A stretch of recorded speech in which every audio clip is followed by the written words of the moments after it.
could you just start off by introducing yourself and just explaining a bit about your background?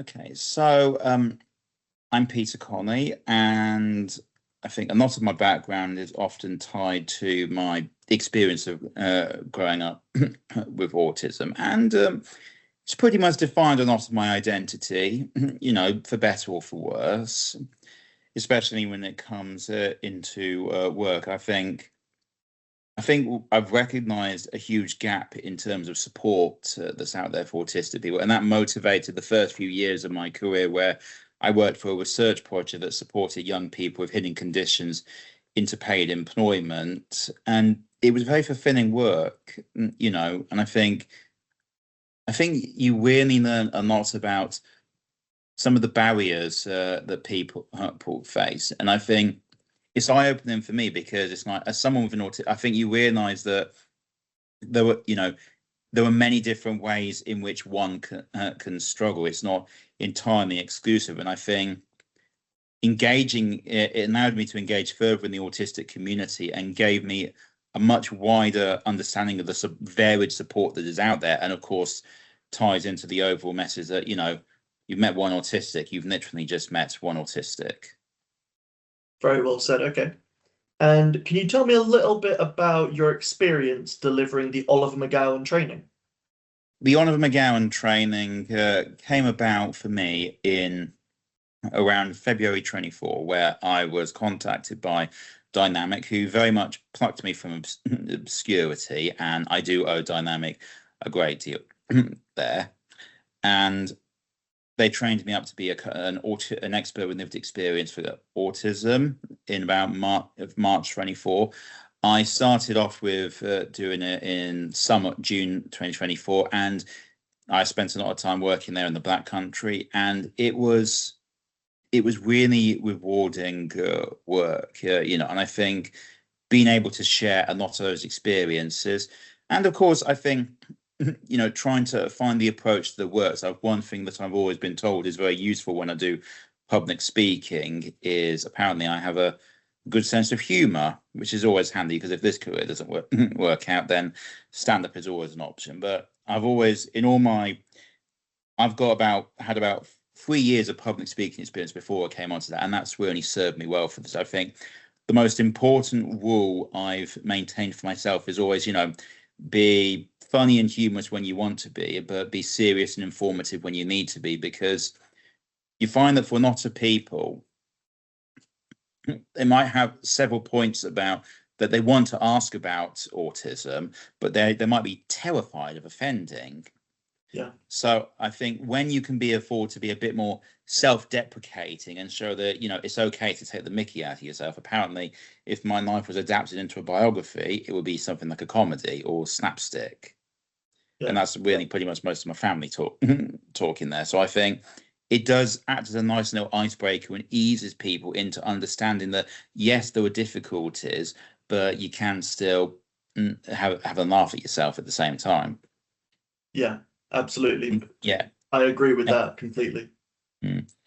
And then Dynamic went about training me up to be a facilitator in February 25, and it's really allowed me to get into my teaching chops, and I've had some really brilliant support from there, and some great mentoring from the likes of Dave Devine, who also works with you guys, and he's literally shown me the ropes in so many ways. And ever since then, I've done 108 sessions for Dynamic in total, 54 co-training and 54 facilitating.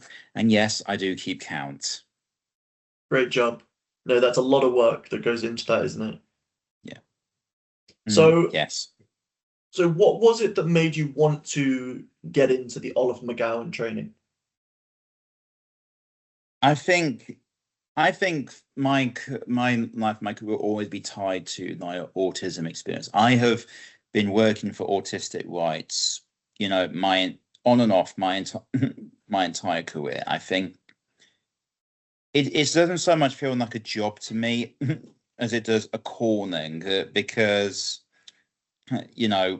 this isn't something that this isn't like a gnaw, when it comes to like trying to understand the autism experience, it's not something that I casually dip my feet into whenever I feel like it. And I think being aware of a lot of those difficulties out there and knowing that change is happening. I want to, but perhaps not at the speed that we need it to. And when I heard about what happened with Oliver, I was honestly astounded, to hear about it. I did not realize that that level of misunderstanding could take place. And I think maybe that's on me for expecting that we'd be further along, because autism's been in the public eye now for, nearly 4 decades.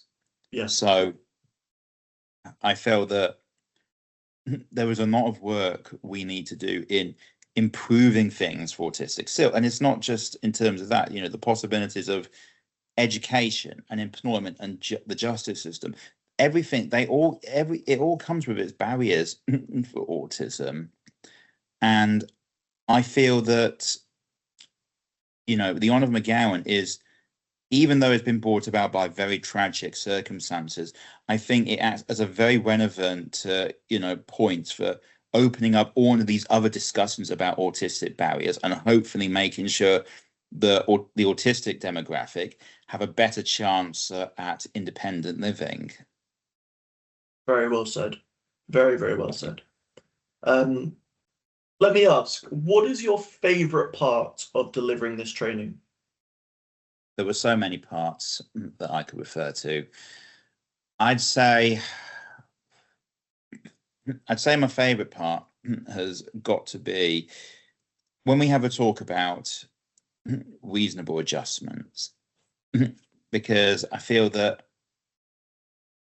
you do get some good people on this course. I think the most important thing is that a lot of people that hear about this, know it's more of a case of just being, they do genuinely want to make it better. They're just uninformed about the wider autistic experience. And you notice that they really are, when they have all of these brilliant ideas that they come up with, all of these ideas, and hearing some of these things, it makes me just, is really cathartic, because I remember having conversations like this a decade ago when I first was trying to get into this, and you really had to fight to make yourself heard, to make it feel like, to say this stuff and to make it come across as believable. And now to hear that this stuff is being done and is being implemented, it's honestly, I can't tell you how, euphoric it is to have to know that, and know that, okay, maybe it's taken a little bit longer than you would have liked, but the conversations and the movement is being had.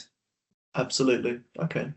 I just have one final question, Okay. which is, what is the significance of this training being delivered by people who have the lived experience of like autism or a learning disability? I think it's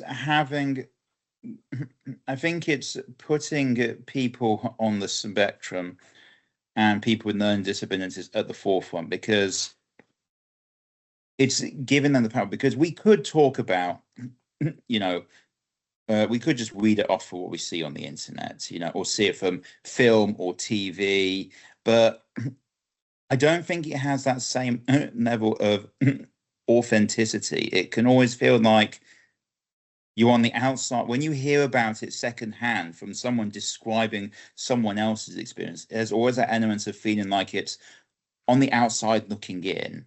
But when you've got someone, who understands those stresses, and someone who is going to come up and say, no, this is not how this is not what the wider population is saying. This is who we really are. And I think it really enriches that understanding, and it gives them a platform to engage that they might not have necessarily had beforehand. And I think it is about, it doesn't, it's not just about, giving autistic people and people with learning disabilities a face. It's mainly about just giving them a voice and giving them, or not so much giving, but more returning that much needed agency.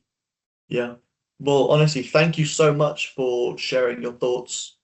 It's been really interesting to listen to you, and I think a lot of people are going to find this really, really helpful in understanding the training further. No, I certainly hope so. And thank you again to Dynamic for giving me the platform to be able to keep on doing this.